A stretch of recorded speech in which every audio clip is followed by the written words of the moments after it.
The stench of death hung heavy in the air, mingling with the scent of damp earth as the gravediggers toiled under a gray, oppressive sky. In a small, secluded cemetery on the outskirts of Florence, a simple ceremony was underway. A young woman, barely more than a girl, stood by the freshly dug grave, her eyes red from crying.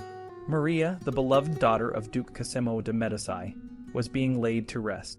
She had been a bright star in the Medici household, but now, at the tender age of 15, she was gone, another victim of the merciless malaria epidemic that had swept through the city. Cosimo, the once powerful and ambitious ruler of Florence, stood a few steps away, his face etched with grief. He had lost so much in such a short time. His wife, Eleanor, and 2 of his sons had already succumbed to the disease. Now his favorite daughter was being buried, and the world seemed to have lost its color. He felt an overwhelming sense of helplessness, a feeling he had not experienced since his early days of ruling Florence. As the last of the earth was shoveled onto Maria's grave, Cosimo turned and walked away, his steps heavy and slow. He returned to his grand palace, a place that now felt empty and cold. In his chambers he found no solace. The walls, once adorned with the vibrant artworks of the Renaissance, now seemed to mock his loss. He sat down in a dimly lit corner, his eyes fixed on a single painting, a portrait of Maria smiling and full of life. He stared at it for hours, as if trying to draw some strength from the image. Outside, the city of Florence continued its relentless march forward. The Uffizi, a grand building designed by the artist Giorgio Vasari, stood as a testament to the Medici's power and influence. It housed the administrative offices of the Florentine state and, more importantly, the Uffizi Gallery, a treasure trove of Renaissance masterpieces.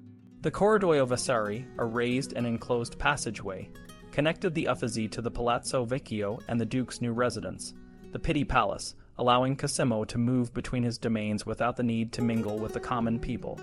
Vasari, a loyal and talented servant of the Medici, had not only designed the Uffizi, but had also chronicled the lives of the great artists of the Renaissance in his book, Lives of the Artists. This literary work was a vivid portrait of the era, celebrating the genius and the flaws of the artists who had shaped the Renaissance. It was a time of great creativity and innovation, and the Medici family had been at the heart of it all, patronizing artists and architects who left an indelible mark on history. But the world was changing. Cosimo's power and influence were waning, and the city he had built was entering a new phase. The high drama of the Italian Renaissance was giving way to a more subdued and practical era. The arts were still flourishing, but the political landscape was shifting. The Medici were no longer the sole arbiters of power in Florence, and the winds of change were blowing through the city. In the years that followed, Cosimo's grief would deepen, and he would retreat further into himself. He would take up old hobbies hunting, swimming, and weightlifting to try to fill the void left by his losses. But the pain of losing those he loved would never truly leave him. His reign, once marked by grand ambitions and visionary projects, would end in a quiet, almost forgotten way. Meanwhile, the legacy of the Medici family was spreading beyond the borders of Florence. Catherine de' Medici, Cosimo's cousin, had married into the French royal family and was now a powerful figure in the court of France. Her influence would extend far beyond the Italian peninsula, shaping the politics and culture of one of the most powerful nations in Europe. The Medici were no longer just the patrons of the arts. They were becoming the architects of a new world order. As the sun set on the city of Florence, the shadows grew long, and the silence of the night enveloped the grand palace. Cosimo sat alone, surrounded by the memories of a bygone era. A man whose world had been turned upside down by the forces of fate and the unrelenting march of time. Catherine de' Medici, a woman from the powerful Medici family of Italy, arrived in France as a bride for the future King Henry II. She brought with her not just her Italian charm, but also a refined way of dining that would transform the French court. Before Catherine, the French nobility saw meals as a casual affair. Men often ate alone, and women were only invited on special occasions. Catherine, however, introduced the Italian custom of family meals, where everyone, including women and even servants, sat together at the table. This change made dining more elegant and formal. One of the most significant changes Catherine introduced was the use of forks. Before her, the French ate with their fingers, even after cutting their food with knives. Catherine's use of forks was seen as overly fancy, and it wasn't until much later that forks became common in France. She also expanded the French menu, introducing new foods like aspics, sweetbreads, artichokes, truffles, ice cream, and a dessert called zabaglione, which is a mix of whipped egg yolks, sugar, and marsala wine. These new foods and dining customs made Catherine's court the center of culinary refinement. Catherine was not just a culinary innovator, she was also a patron of the arts. She brought ballet to the French court, importing talented dancers from Italy. She loved to dance and even managed to keep her figure despite her love for rich foods, at least until she reached middle age. When her husband, Henry II, died in a jousting tournament, Catherine's role in French politics became more significant. Her oldest son, Francis II, became king, but he was young and sickly, and the real power lay with the Guise brothers, who were strong opponents of Protestantism. The Guise brothers' anti-Protestant policies led to increasing tensions between Catholics and Protestants, known as Huguenots, who were gaining more followers. When Francis II died, his younger brother, Charles IX, ascended the throne. Charles was only 10 years old, and Catherine was appointed regent. She tried to keep the peace between the Catholics and Protestants, but the country was on the brink of civil war. In 1562, the First Civil War broke out, and despite Catherine's efforts to negotiate peace, the conflict continued to flare up. In 1572, Catherine arranged for her daughter Marguerite to marry Henry of Navarre, a Protestant leader. The wedding was meant to bring Catholics and Protestants closer together, but tensions remained high. 4 days after the wedding, an assassination attempt was made on Admiral de Coligny, a leading Protestant. This event set off a chain of violence that culminated in the St. Bartholomew's Day massacre on August 24, 1572. Thousands of Protestants were killed in Paris and other cities. Catherine's role in the massacre is still debated, but many believe she was at least partly responsible, acting to protect the throne and her family. After the massacre, Catherine's reputation was damaged, and she became known as a hard and cynical leader. Despite the chaos, she continued to rule France, working to maintain her influence. When Charles IX died in 1574, her favorite son, Henry III, became king. Henry was known for his extravagant lifestyle and close circle of friends, called the Mignons. Catherine accepted his lifestyle, but was concerned about his lack of an heir, which left Henry of Navarre as the next in line to the throne. Catherine continued to build and design grand palaces and chateaux, blending Italian and French architectural styles. The Tuileries and Chenonceau are among her most famous creations, symbolizing the peak of her cultural influence in France. As Catherine's health declined, she made a final attempt to reconcile the Protestants and Catholics and secure the succession. She died in 1589, leaving behind a legacy of cultural and culinary innovation, but also a country deeply divided by religious conflict. Despite the chaos, Catherine's influence helped France navigate through some of its most turbulent years.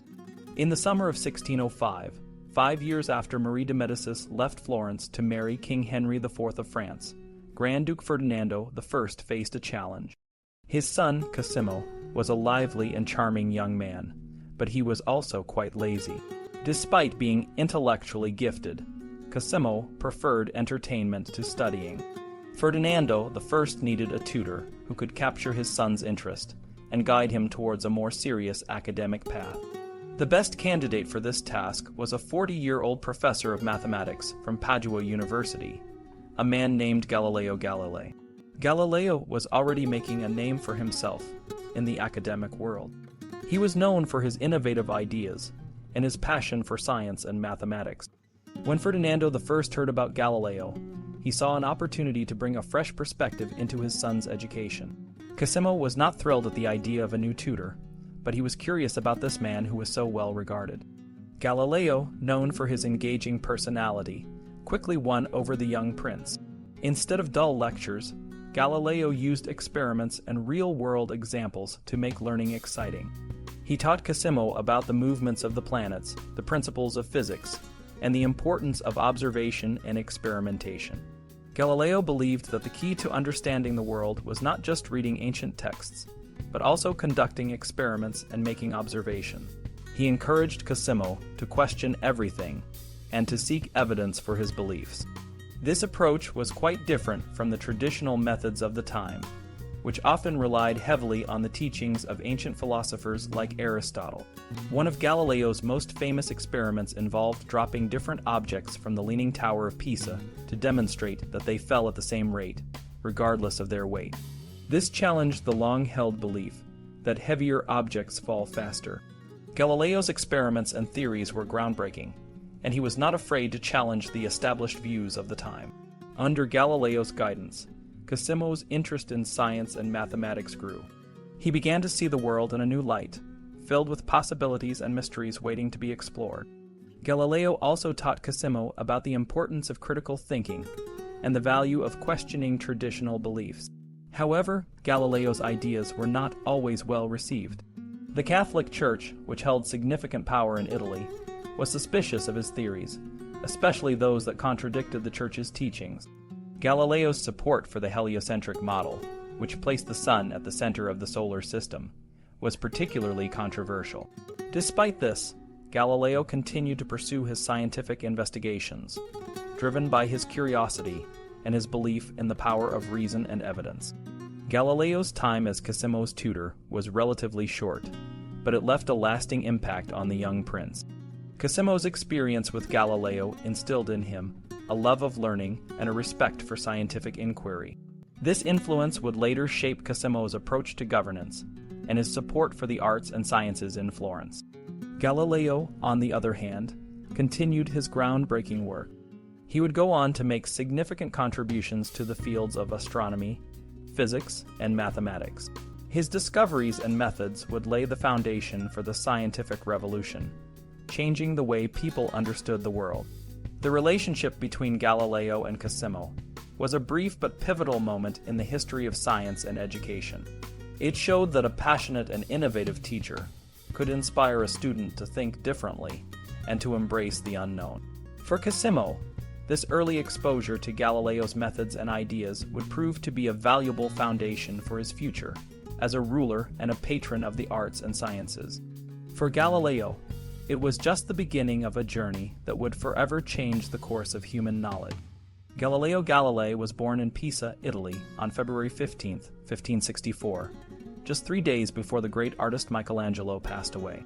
This timing is interesting because it marks a shift from the Renaissance's focus on art to its growing emphasis on science. Galileo's father, Vincenzo, was a musician and a man with a strong personality. Despite his noble lineage, the family wasn't wealthy, and Vincenzo had a knack for getting into arguments. However, he was also very talented, playing the lute and writing music with a clear mathematical structure. When Galileo was a child, his family moved back to Florence, where Vincenzo worked at the Grand Ducal Court and joined a group of musicians known as the Camerata Bardi. This group was revolutionary, breaking away from the rigid rules of medieval music and creating a new, more pleasing style. They even helped create opera, a form of entertainment that combined music and drama. The first opera, Daphne, was performed in 1598, and it marked the beginning of a new era in music. By the time Galileo was a teenager, the Renaissance was influencing many areas of life, including the calendar. In 1582, Pope Gregory XIII introduced the Gregorian calendar to correct the drift in the seasons. This change caused a lot of confusion and even led to riots, as people were upset about losing 10 days from their lives. Despite the resistance, the new calendar eventually became widely accepted. Galileo, with his red hair and rebellious nature, was a lot like his father. He was very smart but also very independent. At 17, he started studying at the University of Pisa, but he quickly grew tired of the old, rigid teaching methods. The university was still teaching medieval ideas, especially those of Aristotle, who believed that heavier objects fall faster than lighter ones. Galileo didn't buy into this and often challenged his teachers, which didn't make him very popular. One of the most famous stories about Galileo is that he climbed the Leaning Tower of Pisa and dropped objects of different weights to prove that they fell at the same speed. Whether this actually happened or not, it shows how Galileo approached problems differently. He believed in testing things through experiments, not just accepting what ancient authorities said. Galileo's experiments led him to discover important laws of motion, such as the idea that the final speed of a falling object is proportional to the time it has been falling. He also applied mathematics to physics, which was a revolutionary idea at the time. This approach allowed him to measure and record physical phenomena, leading to the birth of experimental science. Despite his brilliance, Galileo's rebellious nature got him into trouble. He refused to wear the traditional academic gown, and even wrote a song mocking the conservative professors. This didn't go over well with the university authorities, and in 1592, he was asked to leave. Fortunately, he found a new job at the University of Padua, where he was paid much better and could continue his research. At Padua, Galileo's life changed in many ways. He started a relationship with Marina Gambia, and they had 3 children together. He also began corresponding with the German astronomer Johannes Kepler, who was working on the idea that planets move in elliptical orbits around the Sun, improving on the earlier work of Copernicus. In 1604, Galileo observed a new star in the sky, which contradicted Aristotle's belief that the heavens were perfect and unchanging. He gave lectures about this new star and got into a public argument with Cesare Cremonini, a philosophy professor who defended Aristotle's ideas. Galileo couldn't prove Cremonini wrong with experiments at the time, but he was convinced that the old ideas needed to be challenged. Galileo's work and ideas were laying the foundation for modern science, showing that the world could be understood through experiments and mathematics. His approach was a significant departure from the old ways of thinking, and marked the beginning of a new era in human understanding. Galileo's journey was one of relentless curiosity and unyielding ambition. By the time he was 40, his need for recognition and financial security had grown urgent. Despite his innovative inventions and groundbreaking ideas, fame and fortune seemed to elude him. His salary was a fraction of what others earned, and his debts piled up as he supported his family and his children. Determined to change his fate, Galileo wrote to Grand Duke Ferdinando I of Tuscany, seeking a position at court. His timing was perfect. He was appointed to tutor the young Cosimo, and his engaging experiments and brilliant mind won him the favor of his charge. However, when Grand Duchess Christina mistakenly asked Galileo to cast a horoscope for her ill husband, his optimistic predictions proved tragically wrong. Ferdinando I died within the week, and Galileo's hopes of further employment with the Medici dimmed. Yet in 1609, a new invention from Holland, the telescope, changed everything. Galileo, quick to grasp its potential, built his own more powerful version and presented it to the Doge of Venice. Recognizing its military value, the Doge extended Galileo's professorship, though the financial security he craved remained out of reach. Galileo's real breakthrough came when he turned his telescope to the heavens. The moon, once a radiant disk, revealed itself as a complex world of mountains, craters, and seas. Jupiter's moons, which Galileo named the Medici stars, and the phases of Venus, which confirmed the heliocentric model, were just the beginning. His discoveries, detailed in The Starry Messenger, caused a sensation across Europe. Grand Duke Cosimo II, flattered by the dedication, offered Galileo a prestigious position in Tuscany, complete with a generous salary and a beautiful villa. This period marked the peak of Galileo's career. Under Medici protection, he delved deeper into his research, making groundbreaking distinctions between measurable and non-measurable qualities of objects, a concept that would later influence Locke's empiricism. Galileo also revived the ancient idea of atoms, suggesting that all matter was made of indivisible particles. His insights into the motion of planets and the universal applicability of physical laws were revolutionary, challenging the Aristotelian view of the universe. But his bold ideas also attracted the attention of the Church. Despite initial support, Galileo's heliocentric theories were deemed heretical, especially as they contradicted the Bible. The Church, wary of losing its intellectual monopoly, placed Copernicus's works on the index of banned books and warned Galileo not to defend such ideas. Galileo's friends within the Church, including Cardinal Maffei Barberini, advised him to tread carefully. But the tension between the Church, his static teachings, and Galileo's progressive discoveries was inevitable. In 1616, Galileo was formally warned by the Inquisition. Fearful of the consequences, he retreated to his villa at Bellascardo, protected by Grand Duke Cosimo II. Despite the challenges, Galileo's legacy was secure. His ideas had sparked a scientific revolution, inspiring future thinkers like Descartes and Locke, and laying the foundation for modern science. Galileo's story is one of perseverance, innovation, and the unyielding pursuit of truth, even in the face of opposition and adversity.